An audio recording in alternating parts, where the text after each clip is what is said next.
Suppose you only had a few hours left on earth, and that's all you've got, and you want to give a parting message to your loved ones about what you think is most important in life.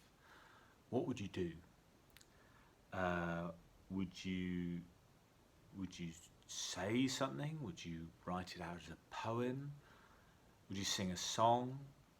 Would you give them a hug? What would you do? And if you're one of the people who would like to give someone a hug, of course that's one of the things you haven't been able to do this year. It's been one of the kind of cruel things about COVID. There's another thing which we can't do this year in church, and that is enact the washing of the disciples' feet. Normally on Maundy Thursday, at the service, the priest who's in charge washes people's feet. Anyone at our church, the tradition is anyone comes forward who wants to have their feet washed. And it's remembering what Jesus did to his disciples at the Last Supper. And we can't do that this year. But it doesn't mean we shouldn't think about it and what it means, because eventually it's got to mean something else. It's got to be a metaphor. Jesus didn't just want us all to go around with clean feet, it's got to mean something else. And what's really helpful in trying to think about what it means is in the account we have Peter talking to Jesus, and Peter's misunderstandings, I think, are very useful for us in seeing what is going on. But it's very important in life. This is when I got ordained. Someone gave me this. This is by, it's in a pen and ink drawing. It's probably only a photocopy, but I think it's Rembrandt.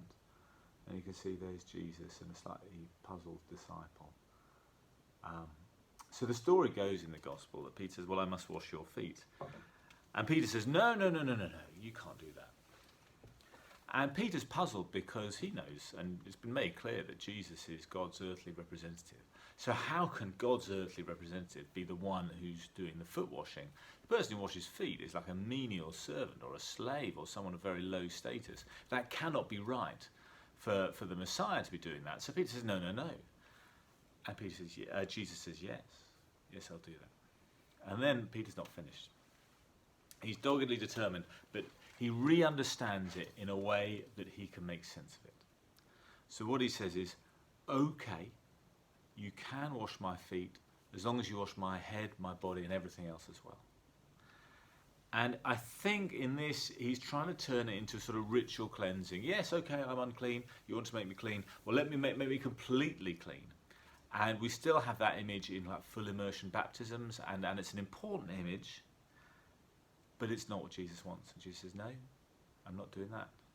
I'm washing your feet, and unless you let me wash your feet, you can have no part of me.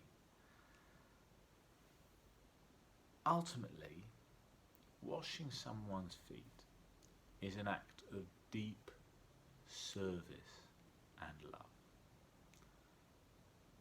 It is, you could say humiliating, maybe a better word is humbling oneself before the other person to do something for them. And that is the last action of Jesus on earth to his disciples. When he wants to describe what he's like, it is this action of deep, deep love. It's not about status. It's not about bossing people around. It's a humbling and deep love.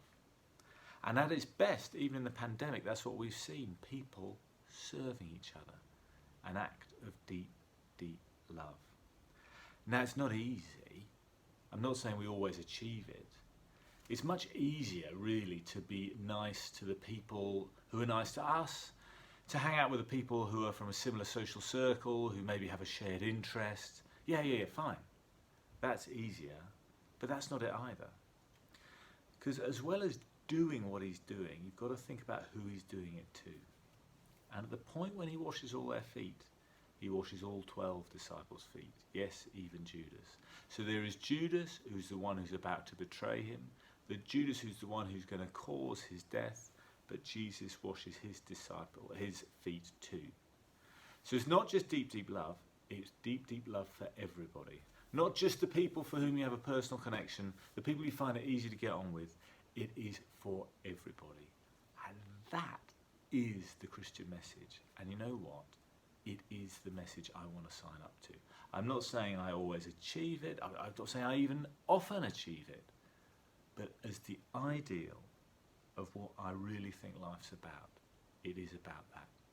It is about deep, deep love, one for one another.